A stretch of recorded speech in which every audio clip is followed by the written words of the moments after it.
Assalamu alaikum warahmatullahi wabarakatuh. Barkanku da zuwa channel namu mai suna Ummi Hauwa. Idan yau ne farkon zuwan ku channel namu, ku danna mana subscribe don zai ba ku damar duk wani sabon abun da muka daura a sanar da ku. Sai ku danna ƙararrawa. To da farko za mu shiga Chrome namu. Bayan mun shiga Chrome namu sai mu je can saman nan wajen search ɗin nan mu rubuta bin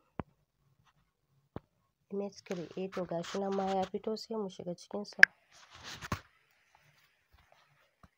Bayan mun shiga cikinsa ga nan bin nan a saman nan za mu shiga cikinsa. Bin image creator nan na saman nan shi za mu shiga. Bayan mun shiga ga joint and create ɗin nan za mu zaɓi sign in with a personal account.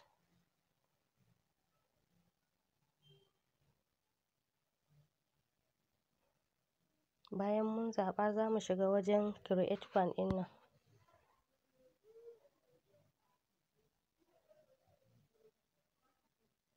Bayan mun zaɓi create one ɗin nan sai mu danna get a new email ɗin nan. Bayan mun zaɓa sai mu sa email address namu da komai.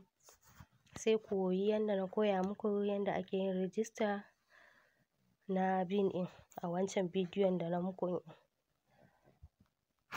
Sai ku yi har zuwa ƙarshe. To yanda za ku yi kuma ku maida wannan site ɗin ba sai tare da kullum kun shiga Chrome naku kafin nan ku yi creating in image ba.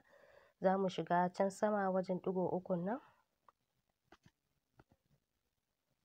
Idan mun shiga cikinsa za mu tafi ta can ƙasa ga wajen add to home screen ɗin nan. Sai mu sa masa suna, misali mu ce image creator.